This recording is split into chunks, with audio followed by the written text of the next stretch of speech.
그 이름이라는 제목으로 강영길 목사님 새벽 6시에 출발하셔서 이렇게 한달음 오셔서 말씀 전해주실 때 여러분 감사하고 또 환영의 박수 한번 드리고 말씀 듣겠습니다.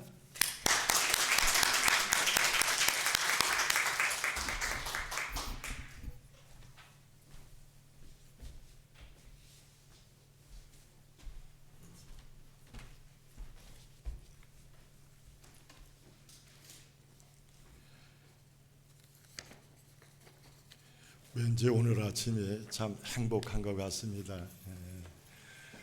우리 교인들이 이렇게 찬양을 잘할 줄은 제가 잘 몰랐는데 참 아름다운 찬양이고 우리 모두의 행복한 시간임을 여러분께 고백을 합니다. 고맙습니다. 하나님 아버지와 주 예수 그리스도로부터 오는 은혜와 평강이 이 시간 대면과 비대면으로 예배드리는 여러분과 함께 하시기를 간절히 기원합니다. 늘 올 때마다 여러분께 드리는 인사는 고맙습니다. 이렇게 본교회에 와서 예배 드릴 수 있는 특별한 기회를 하나님 허락해 주시고 또 목사님과 교우 여러분들이 초청해 주셔서 그저 감사한 마음으로 이 자리에 섰습니다. 또한 제가 오면서 기대한 것은 또 새로운 가족에 출석한다는 그런 말씀을 들었기 때문에 그분들을 뵙고 싶은 마음도 제 마음에 많이 있어서 오늘 뵙게 되어서 정말로 반갑습니다. 며칠 전에 한 50년 동안 신앙생활을 같이 했던 지인 되시는 장로님 한 분이 제게 택배를 보냈습니다. 생일 그 성탄절 축하 선물이라고 택배를 보냈는데 열어보니까는 사진 2장이 있었습니다. 그 사진은 제가 10월 마지막 주 종교개혁주일에 그 장로님 계시는 교회 가서 설교를 했습니다. 그래서 장로님이 그걸 사진을 찍어서 설교하는 사진을 찍어서 두 것을 큰 액자에 넣어가지고 그거를 선물로 보내신 것입니다. 그런데 제가 그걸 받으면서 기쁘기도 하지만은 또 한편으로는 좀 걱정이 됐습니다. 그것은 바로 그 사진이 큰 사진이 제가 강대석의 그 설교대에서 설교하는 모습이 아주 커다랗게 사진이 찍혀 있기 때문에 그걸 보면 제가 느끼는 게 내가 무슨 설교를 했을까 그런 마음에 염려가 되는 겁니다. 되게 설교하면은 잊어버립니다, 여러분. 또 다음 설교, 다음 예배를 준비하다 보면은 내가 무엇을 설교했는지 잘 알 수가 없는데 그것이 이번 설교를 준비하면서 내내 제 마음속을 떠나지 않았습니다. 그런데 제게 하나님 지혜를 주셔서 한 글귀를 생각나게 하셨습니다. 그 말씀이 성경에는 하나님의 마음이 있고 사람의 상태가 있으며 구원의 길이 있고 죄인의 최후가 있으며 성도들의 행복이 있다. 그 말씀을 제가 생각나면서 내 설교보다도 하나님의 말씀이 오늘 이 설교를 듣는 우리 모든 성도들에게 행복을 줄 것이다 라는 소망을 가지고 오늘 이 자리에 섰습니다. 말씀을 듣고 여러분 모두가 행복한 시간 되시기를 간절히 기원합니다. 저는 오늘 복음서 본문 마태복음 1장 18절부터 25절 말씀을 중심으로 그 이름 예수라는 제목으로 말씀을 드리겠습니다. 올해 교회 여력은 마태의 해입니다. 마태복음의 특징은 다른 복음서와 달리 서두에 예수님의 족보로 시작이 됩니다. 아브람과 이삭의 자손 예수 그리스도의 족보라, 계보라. 아브라함이 이삭을 낳고 이삭은 야곱을 낳고 그렇게 계속 낳고 그런 말씀이 계속 기록되고 16절에 가서 야곱은 마리아의 남편 요셉을 낳았으니 마리아에게서 그리스도라 칭하는 예수가 나시니라. 이렇게 예수님의 출생을 소개하고 있습니다. 저는 그런 생각을 해봤습니다. 왜 이것이 이렇게 신약 성서, 구약이 끝나고 신약 성서가 시작되는데 이 예수님의 족보가 기록되었을까? 사실 대개 무슨 책을 쓴다든지 무슨 역사서에 편집이 되면은 연대순으로 대개 기록을 합니다. 그런데 마태복음은 순서에서 먼저 기록된 책이 아닙니다. 그렇다고 하면은 분명한 의미가 있을 것이다. 그것은 구약에서 예언하던 그 메시아가 바로 예수 그리스도의 탄생으로 성취되었으며 하나님의 약속이 구체적으로 인간 역사에서 실현되었음을 강조하는 것이다. 우리 이렇게 생각을 해야 되는 것입니다. 그렇다고 하면은 오늘 구약 이사야 7장 14절 말씀과 본문 신약 본문 마태복음 1장 18절부터 25절의 중심은 예수님의 이름에 대해서 동일하게 기록하고 있습니다. 아들을 낳으리니 이름을 임마누엘이라 하리라. 또 아들을 낳으리니 그 이름을 예수라 하라. 두 가지 이름이 여기에서 기록되어 있습니다. 우리 옛말에 호랑이가 죽으면 가죽을 남기고 사람이 죽으면 뭘 남긴다? 이름을 남긴다고 그렇게 되어 있습니다. 이름은 그 사람에 대한 단순한 호칭이 아니라 그 사람의 존재와 인격을 대신합니다. 그래서 사람들은 저마다 이름에 대한 관심과 생각을 많이 하게 됩니다. 무슨 이름을 지을까? 여기 우리 부모님 되신 분들 그런 고민 한번 해보셨을 것입니다. 우리 아이가 곧 태어나는데 이 아이에게 가장 좋은 이름을 줘야 되겠다. 그런 생각을 하고 준비를 할 것입니다. 옛날에는 그 장명소라는 게 있어가지고 이름을 그곳에 가서 특별히 부탁해서 돈을 내고 좋은 이름을 받아오기도 합니다. 글쎄 그게 좋은 이름인지 모르지만은 그것을 장명한 사람들은 여러 가지를 계산해 가지고 이름이 좋습니다. 그러면 부모 입장에서는 그 이름이 내 자녀의 장래를 보장하는 것처럼 그렇게 생각할 때가 많이 있고 그 이름을 기억하게 되는 것입니다. 그러나 시대가 많이 바뀌어졌어요.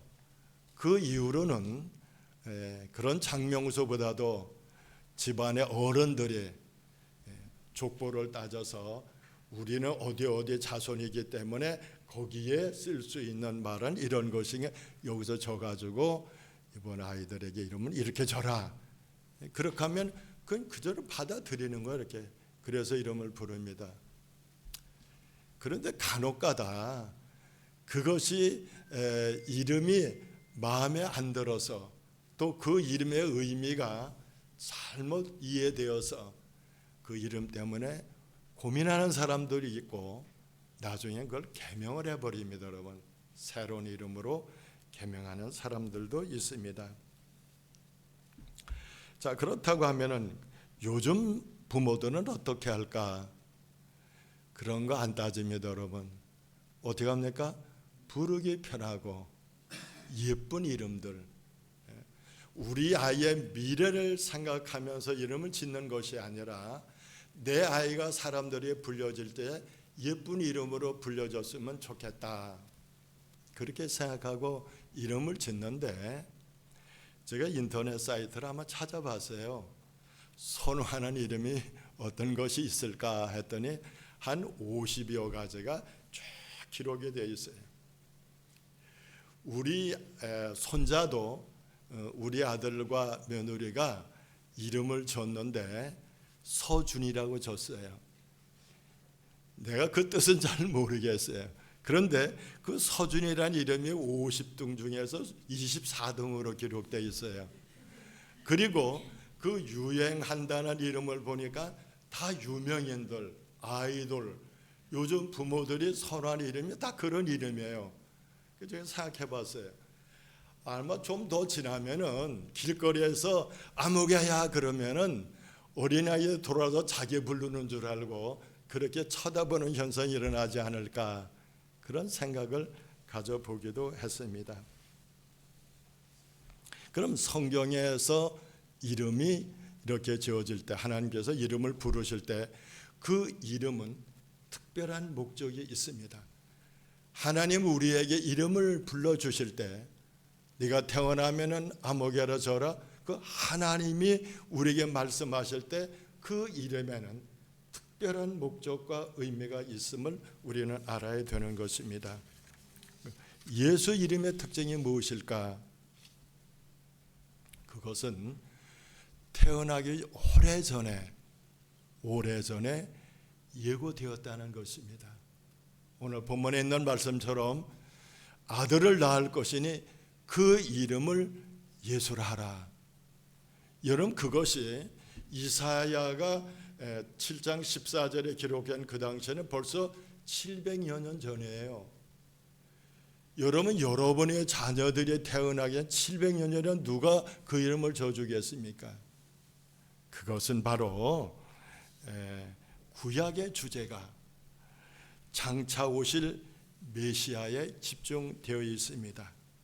모든 역사와 사건의 초점이 예수에게 맞춰져 있기 때문에 그 예수님에 대한 내용이 직간접으로 300여 이상 계속 그렇게 언급되어 있습니다. 예언되어 있습니다. 그러다가 오늘 이사야 7장 14절은 700년 전에 그렇게 예언된 말씀입니다. 그러므로 주께서 친히 징조를 너에게 주실 것이라. 보라, 처녀가 잉타의 이름을 아들을 낳을 것이요 그의 이름을 임마누엘이라 하리라. 임마누엘, 그 뜻은 하나님이 우리와 함께 하신다. 굉장히 의미 있는 말씀입니다, 여러분. 그렇죠? 예수님이 어떤 분이신지, 그분이 친히 하나님으로서 인간의 몸을 입고 우리 가운데 오셨다. 그럼 왜 오셨을까? 그것은 바로 우리와 함께 하시기 위해서. 그렇죠.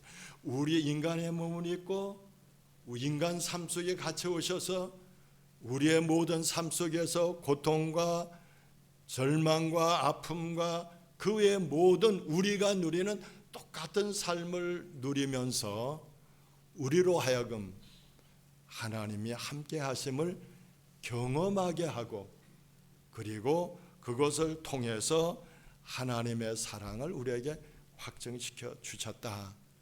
그래서 임마누엘이라는 의미가 굉장히 우리에게 중요한 것입니다. 그리고 마지막 날에 예수님 말씀하신 게 뭡니까? 내가 세상 끝날까지 어떻게 한다고? 너희와 함께 할 것이다.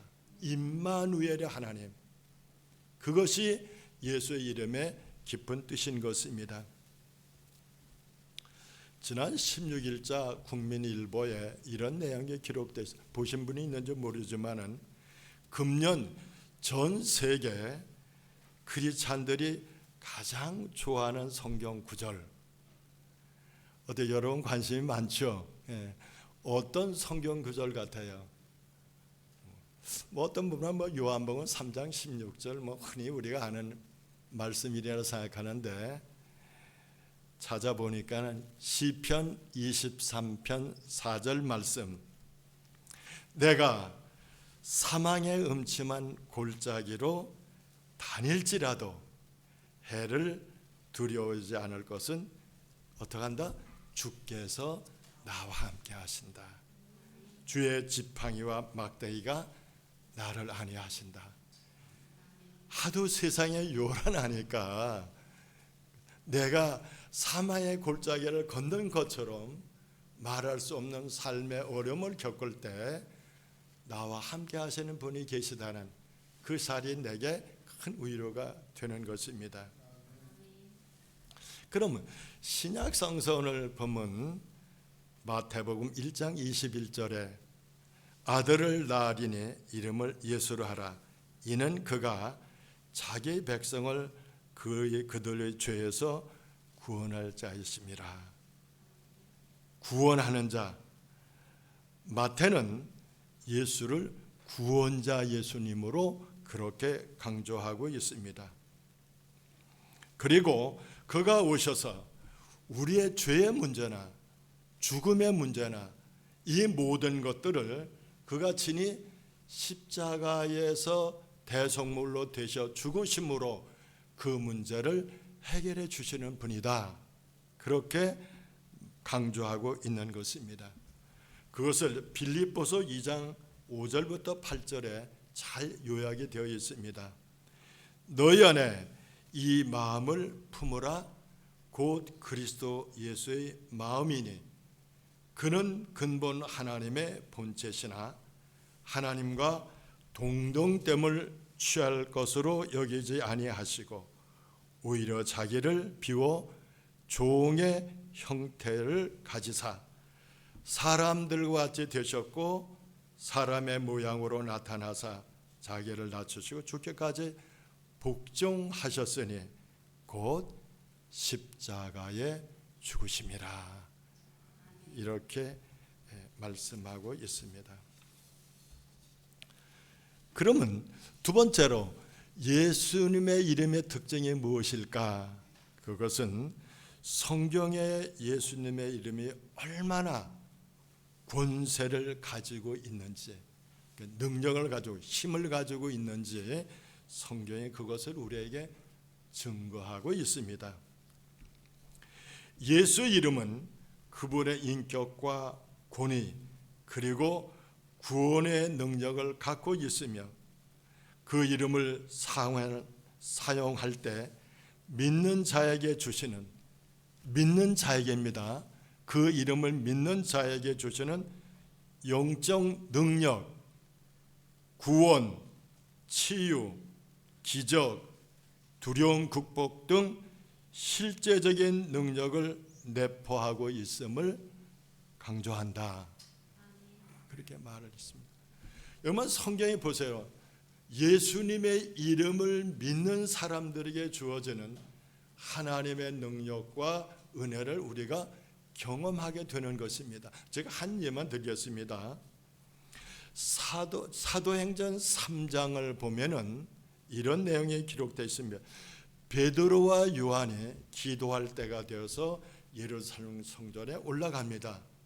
그럴 때 그 성전에 있는 미문이라는 성전에 미문이라는 문이 있는데 그 미문 앞에 나면서 안전병이 된 사람이 앉아서 구걸을 합니다. 사람들이 지나갈 때마다 좀 도와주세요. 이렇게 구걸을 합니다. 그때 베드로와 요한이 그 사람을 목격을 합니다. 그래서 이 사람이 좀 도와주세요. 그럴 때 베드로와 요한이 무슨 말을 했느냐면 나를 주목해봐라.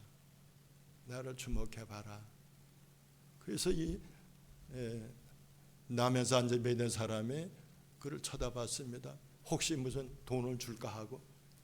그럴 때 무슨 말을 했습니까? 베드로가 나에게는 은과 금은 없다.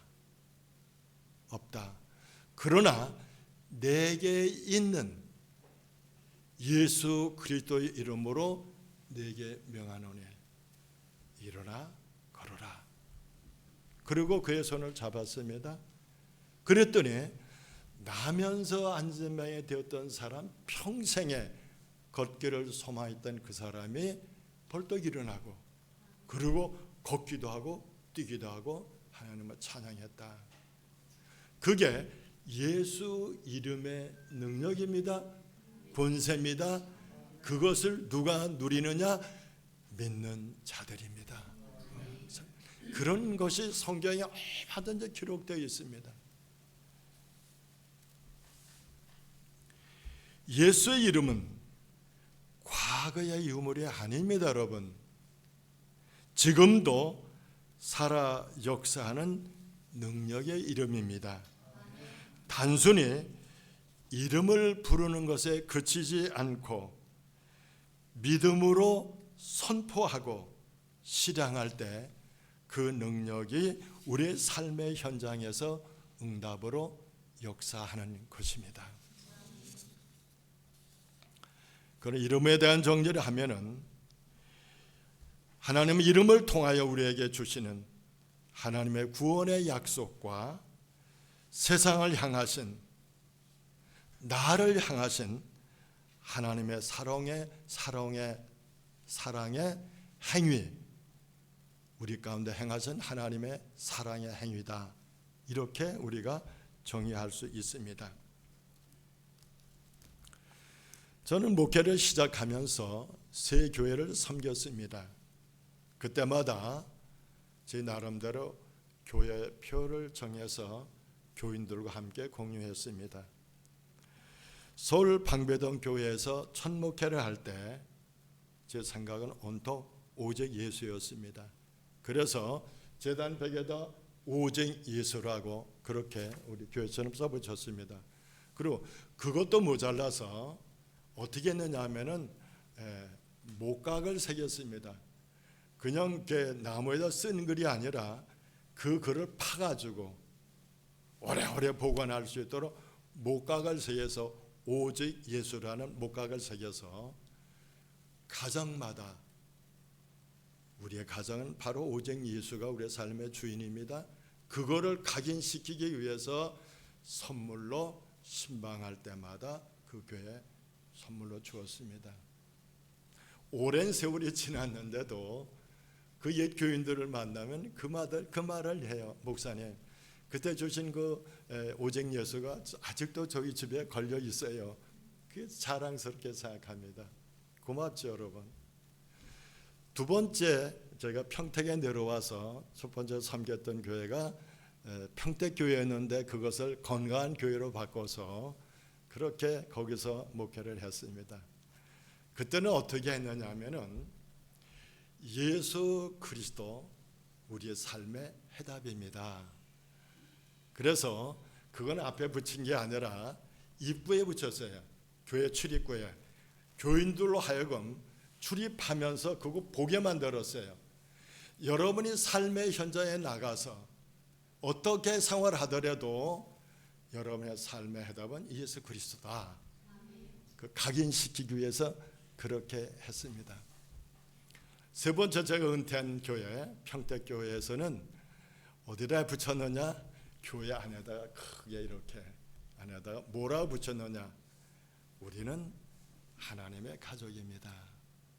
하나님의 가족입니다. 저는 피난을 나왔습니다. 그리고 제가 언젠가 여러분에 고백했지만은 저는 가족이 없습니다. 제가 결혼해가지고 우리의 가족들 외로 형님이 계시고 가족이 없어요. 그러니까 제 마음속에 늘 가족에 대한 그리움이 있어요. 그래서 제가 신앙생활, 교회에 속해 돼서 내가 목회를 하고 신앙생활을 했던 것이 아마 가족의 그리움도 아마 거기에 포함됐을 겁니다. 교회 가면 좋습니다, 여러분. 가족이 생겼어요. 그렇죠. 어른도 있고 젊은이들 있고 누나도 있고 동생도 있고 가족이. 그게 전 너무 좋았어요. 그래서 우리가 이 땅에 살면서 외롭게 살지 말고 교회 안에 오면은 좋은 가족이 있습니다. 그 가족을 여러분이 경험해 보십시오. 그래서 교회를 가족 공동체, 사랑 공동체, 운명 공동체, 또 그거를 교인들에 각인시키면서 목회를 했습니다.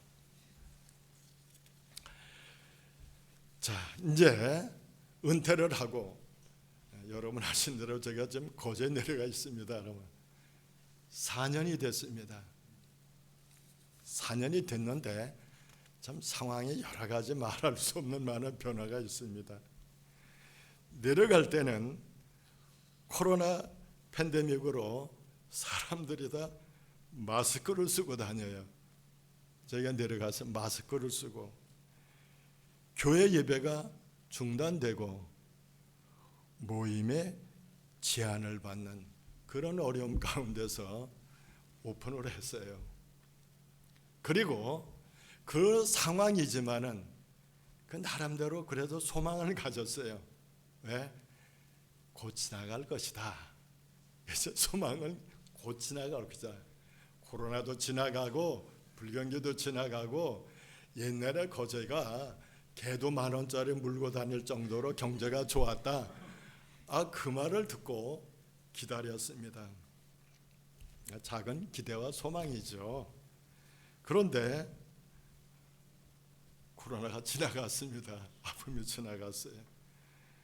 그런데 이번에는 경제 불황이 이게 굉장히 심각해요. 거제가. 그래서 사람들이 마스크를 쓴 것이 아니라 가게들이 임대라는 마스크를 다 쓰고 있어요. 가게가 쓰고 있어요. 요번에 한번 나가봤더니 제가 생각한 것보다도 골목길에 있는 상가들이 다 임대 그런 상황이었습니다. 이거 큰일 났구나 이런 생각을 가져봤습니다. 자, 그런가 하면 이건 거제만의 문제는 아닙니다, 여러분. 제가 신문을 보니까는 이렇게 기록되어 있습니다. 고독한 노인의 시대다. 70세 이상 노령 160만의 시대다. 독거 노인들이 160만이 지금 현재 살고 있습니다. 그건 노인의 문제만은 아닙니다. 그럼 청년들은 어떻습니까, 여러분? 청년들이 대학생 4학년생과 졸업생 10명 중 6명이 실업자다. 심각합니다, 여러분. 아예 직장을 구하기를 포기한 사람, 집에서 쉬고 있는 사람들이 그만큼 많다는 것입니다. 그러면은 그들이 취업하기가 싫어서인가? 아닙니다, 여러분. 어디든지 원서 내가지고 그냥 일하고 싶은데 받아주는 데가 없다는 것입니다. 그만큼 청년 취업률이 굉장히 심각합니다. 그로 인해서 우리 청년들이 무기력에 빠졌고 무력감에 빠졌고 절망하는 그런 상황이 되었습니다. 이런 현실에 교회는 무엇을 해야 될까? 한번 고민해 보셨습니까, 여러분? 저는 오늘 우리에게 딱 들어와서 느낀 것이 좀 많이 다르다. 많이 다르다는 느꼈어요. 그러니까 너무 아름다워졌어요. 그렇죠? 많이 아름다워지고 따뜻해지고 분위기도 좋고 여기가 좋사오니 그렇게 하고 싶은데 뭐 어쩔 수 없이 또 가야 되겠죠. 하여튼 좋습니다, 여러분. 참 좋아요. 찬양도 너무 좋고 그렇죠. 그래서 하나님께 감사드렸어요. 제가 어릴 때 경험한 성탄절은 너무 행복했어요. 중학교 1학년 때부터 주일학교 교사가 되었고 그리고 성탄절에 우리 성가대 새벽송 도는데 가서 제가 거기 가서 끼어서 뒤에 자루를 들고 선물 자루를 들고 그 길을 따라다녀 전혀 피곤하지 않았어요. 그리고 와가지고 함께 그 다음날 성탄절 예배 드리기 전까지 난로에서 꾸벅꾸벅 졸면서도 그 추억을 잊어버릴 수가 없습니다. 그런데 요즘 오늘 현실을 볼 때 너무 조용해요. 사회도 조용합니다, 여러분. 그전엔 한 달 전부터 가게가 온통 성탄절 축제, 여러분. 캐롤송이 울리고 그 다음에 추리가 만들어지고 그래서 사람들이 더 기뻐하는 거예요. 왜 이 사람들이 기뻐하지? 교회가 기뻐해야 되는데. 그럴 정도였는데 너무 조용해요. 사랑 여러분, 왜 조용해야 됩니까? 그들은 조용할지 모르지만은 교회는 조용해서는 안 됩니다, 여러분. 왜 그렇습니까? 예수님의 탄생은 가장 큰 기쁨의 소식입니다. 우리의 삶에 가장 변화되는, 우리의 삶에 소망을 주는 그분의 출생을 우리가 기억한다고 하면 가만히 있어서는 안 됩니다. 비록 우리의 현실이 어렵다 할지라도 우리는 세상을 향해서 세상의 소망이 되는 교회가 선포해야 됩니다, 여러분. 이날은 기쁜 날입니다. 교회만의 기쁜 것이 아니라 온 세상의 기쁜 소식입니다. 여러분이 이 소식을 들을 때 여러분도 기뻐지고 행복해질 것입니다. 며칠 전에 제가 이렇게 다니는 길을 차를 타고 지나는 길에 조그만 교회가 있어요. 그 교회 벽에 성탄절 메시지가 적혀 있습니다. 뭐라고 적혀 있느냐면은 다 잘 될 거예요. 힘내세요. 우리 주님이 함께 하시잖아요. 가슴이 뭉클한 거예요. 그런데 그러 시내 한번 나가봤더니 산타크로스 모자를 쓰고 복장을 한 저희 교회 바로 옆에 있는 교회 전도부에 한 10대 명이 되는 찬양팀들이 시장 그 사거리에 서서 캐롤송을 부르는 거예요. 기쁘다 구주 오셨네. 제가 그걸 바라보면서 얼마나 고마워요. 제가 길 건너편에 있었기 때문에 가서 고맙다는 얘기는 못 전했지만은 제가 손을 들고 마음으로 기뻐했습니다, 여러분.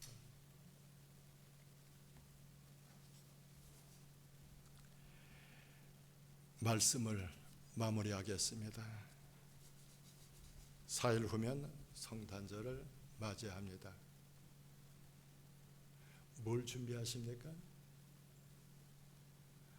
어떻게 준비하는 것이 가장 의미 있는 성탄절이 될까요? 우리는 종종 그래요. 기다린다, 주의 오심을 기다린다. 여기에 집착하면 안 됩니다, 여러분. 이미 구약에서 2000년 전에 주님이 오신다는 약속이 있었습니다. 그리고 그분은 이 땅에 오셨습니다. 그렇죠? 성탄의 축하는 오셨던 주님을 우리가 축하하는 겁니다. 그리고 그의 약속대로 내가 다시 오실 주님입니다. 그 오실 주님은 지금 우리의 삶의 현장에서 믿음으로 살아가면서 그분을 기다리는 것이 온전한 성탄의 의미인 것입니다.